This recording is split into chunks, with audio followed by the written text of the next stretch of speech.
Okay, what we've got here is a chair. The auction house says it came from a bordello. We're going to call it a sex chair because we think that's what it is. But the auction tag and description said that it's from the 1870s, 1870, 1880.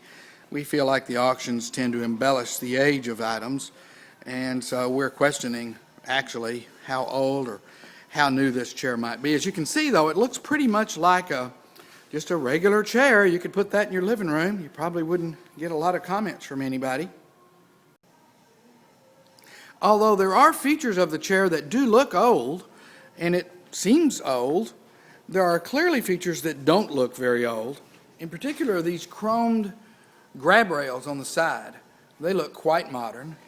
And this mechanism here, which doesn't appear to be original, but it looks like it just came from our local hardware store, and it certainly doesn't look very old. Although the frame of the chair, the upholstery, and other features of it do look quite old.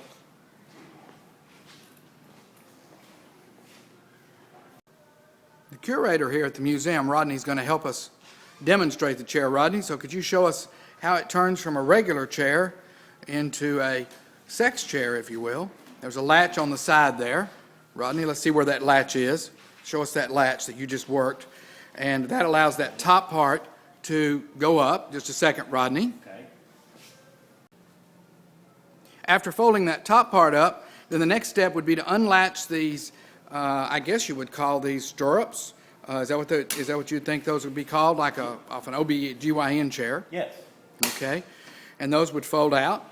Those are chromed, and they're in great shape, but they certainly do have quite a mechanism to them, and they do appear old, although they may be refurbished. It's clear that these pieces were made for this use. They're not adapted from some other use. We don't know how many other chairs might have been made with this mechanism on it. So next, having flipped those stirrups out, Rodney's going to latch that mechanism into place. You reach your hand under there, and there's a lever to lock that in place so that it stays up and that it's nice and strong to support the weight of whoever might be on the top of that, be it a male or a female.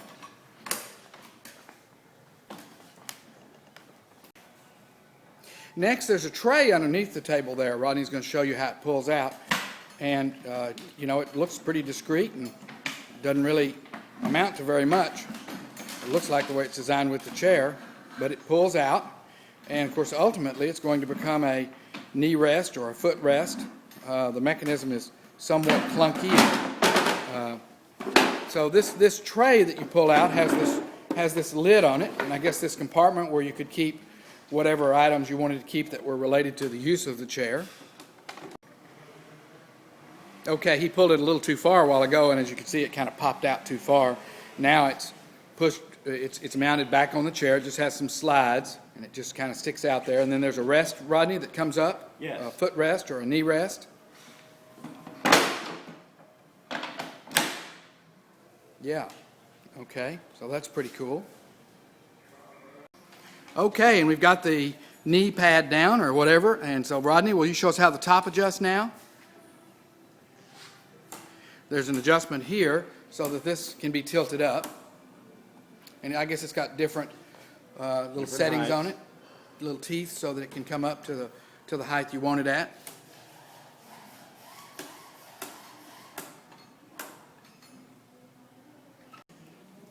Then on this end, this ratchets up as well. You can see it's got this mechanism here so that it can ratchet up. And between the two mechanisms, you can get the angle just the way you want it. So that's what it looks like, set all the way up, ready for use. The auction house calls it a bordello chair. We call it simply a sex chair.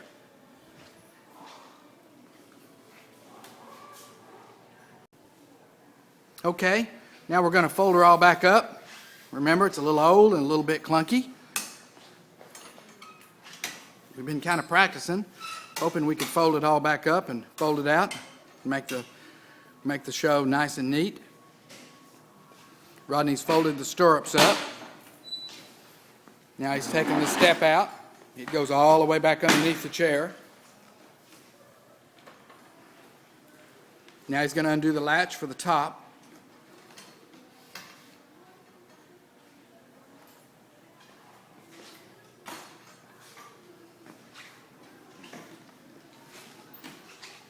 And as you can now see, we have a lovely chair for our living room. Ready to use in a parlor or a dining room with no questions asked. Rodney seems to think the casters are very old. All four corners have casters on them. The casters do appear to be quite old. It's got this batting underneath that also appears to be old. It's not clear to us how new the cushions are, the upholstery. There's what it looks like underneath, though, with the tray out.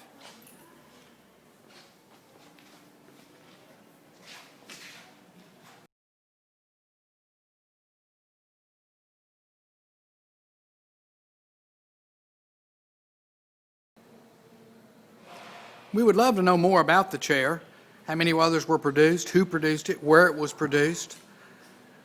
Anything else you could tell us about the age of the chair? If you know anything at all, please email us or visit the website. My blog, where the chair is pictured, is ronsweirdstuff.com, or you can email me, rons@rdsinvestments.com. Love to hear any comments or information you might have about the chair or its origin. Thanks.